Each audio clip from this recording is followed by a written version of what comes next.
Hello, everyone. My name is Owen Hartley, and I'm joined with. Thomas Brosho. Dustin Bell. Larby Belhash. And today we're going to be talking about dealing with mental health and the impacts and interactions with the London Police Service. First of all, we're going to ask the question, what is a mental illness? A mental illness is by definition, a mental, behavioral, or emotional disorder. This can range anywhere from a mood disorder, including depression, anxiety, or bipolar, to trauma-related disorders, including post-traumatic stress disorder, or even a substance abuse disorder. Okay, so now we're just going to jump into the police dealing with mental health itself. Just some quick statistic behind it would be the first one would be the 35% of police officers are affected by PTSD. So this might seem like a small proportion of the police force, but it's really a big amount of individual that we should really be treating and taking care more of. Okay, and this can lead to self-medication of alcohol, drug, or other self-destructive and abusive behavior, and so they would try to cope with stress or trauma. Another statistic would be that as of October 2018, the municipal and provincial police were affected by mental illnesses at 36.7%, right? So that's just on the municipal level, right? We're not even talking about the RCMP yet, right? And talking about the RCMP, as of October 2018, the Royal Canadian Mounted Police were affected by mental illness at 52.2%, which is half of their task force, which is massive, and it really shouldn't be a thing to have this many people affected by mental illnesses. Now we're going to talk about different type of mental illnesses affecting law enforcement, right? Now we're going to be talking about 3 mental illnesses, but there is a larger amount of mental illnesses affecting law enforcement in general, but we're just going to be covering the 3 main ones that are affecting the law enforcement the most. So the first one would be post-traumatic stress disorder, or otherwise known as PTSD. It can be caused due to accurate trauma, such as experiencing a life-threatening situation or being victim of an assault or assault attack. So, and that's just a normal day for a police officer, right? So normally a police officer can be affected by PTSD anytime throughout his career or day. Another one would be the trauma-related disorder, related to issues of anxiety, depression, sleep disorder, and also related to obesity, respiratory problem, and chronic medical condition.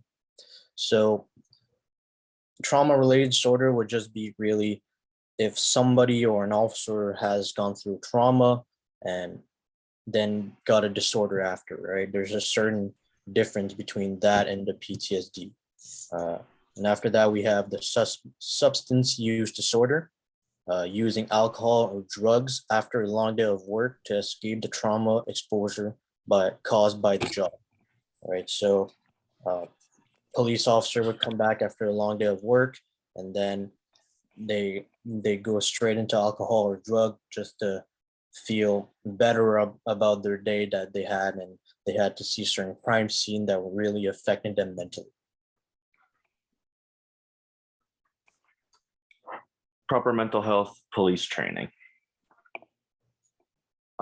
So police, well, the estimated amount of interactions between police and people with mental illness is 1.3 million interactions per year. That's why it's imperative police officers should be trained for a larger amount of time before even becoming qualified to work. Like most police places in Ontario only need 12 hours of mental health training to even become a police officer. And there's no real schooling they need of mental health. Like in police foundations, there's plenty of things that we learn about mental health and how to manage it, but something like that is not exactly necessary to become a police officer. And that's why changing the training of police officers and have it become longer with more emphasis on how to properly manage someone going through a mental health crisis is extremely important and something that needs to be worked on. COVID-19 impacts on mental health. Over the last 3 years, the world has been going through all sorts of mandates and lockdowns, but it has been especially bad here in Canada. The lockdowns and mandates have forced people to live under strict rules with the masks and social distancing, barely being able to go outside.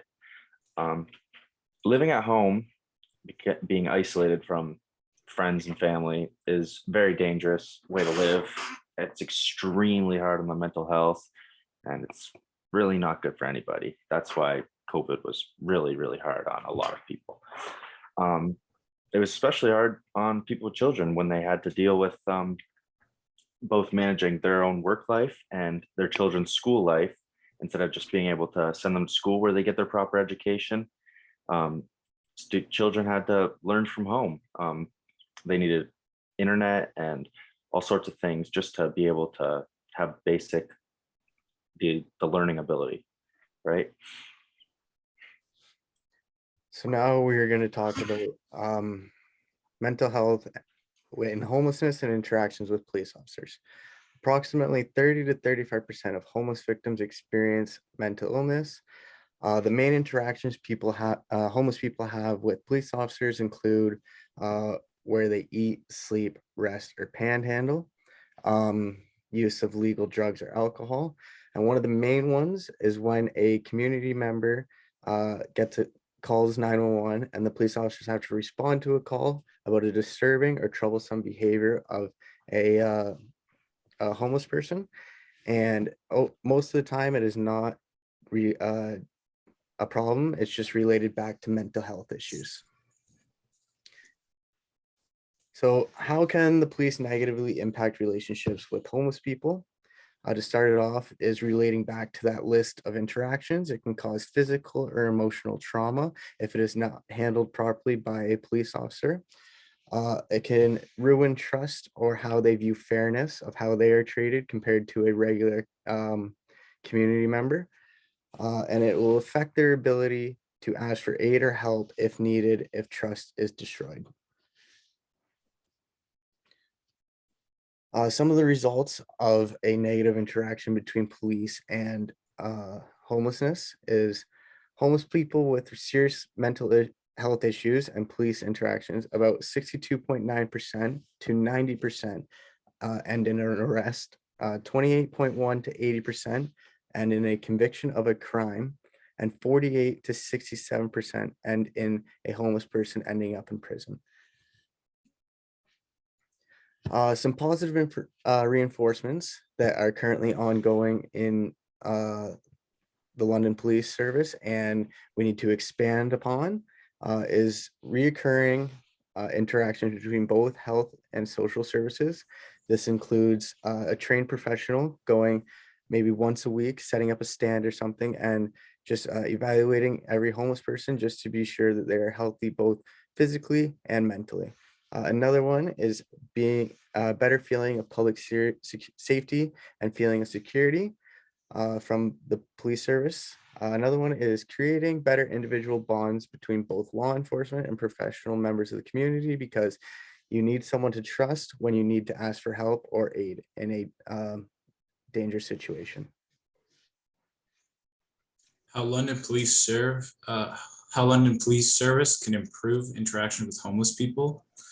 Implement psychiatric emergency response teams.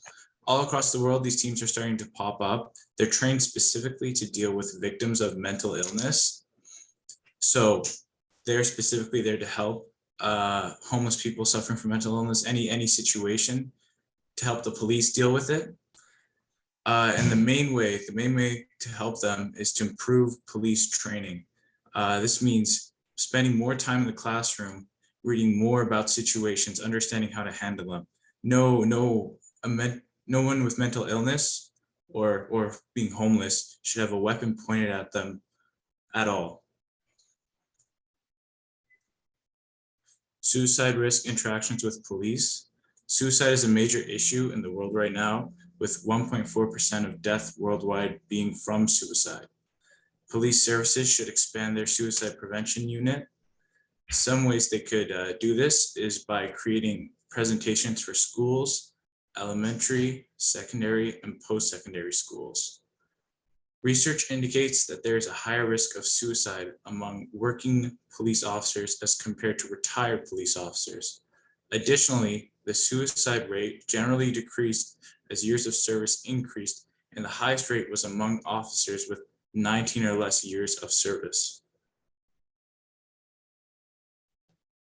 In conclusion, dealing with mental health can be very challenging, but if you take the time to help yourself or others, it will be very rewarding and make your life better. There are many ways for people to get help, and the people with mental health illness need to know that they are safe and it's okay to reach out to someone.